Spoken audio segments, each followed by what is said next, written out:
With me is the first Vice Chairman of African Business Roundtable USA Chapter, Ablade Odoye Atsem of Odoye Associates.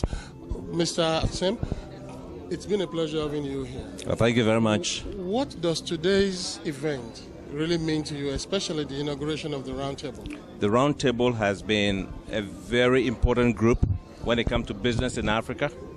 This occasion where the African Round Business Table USA chapter was inaugurated is so important to our mission that it transcends everything that has previously happened.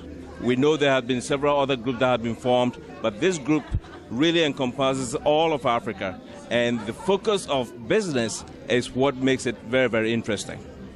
Now, what does this mean for the businesses here? And do you see what kind of development do you think has been made so far?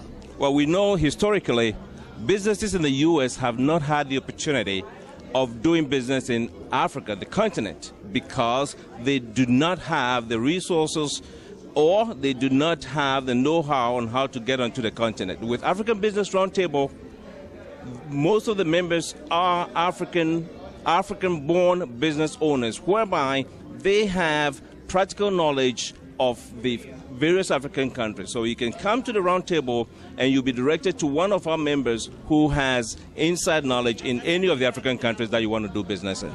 So what should the community be looking out to with regards to the activities of the African Business Roundtable? Well, the community should be looking to us.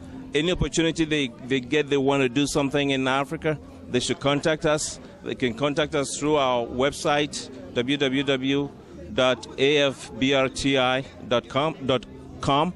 We are available to intercede on their behalf at any time. We have access to the various embassies. We have access to the various attachés in the embassies, and we have access to also in-country business sectors like the trade ministry and things of that nature.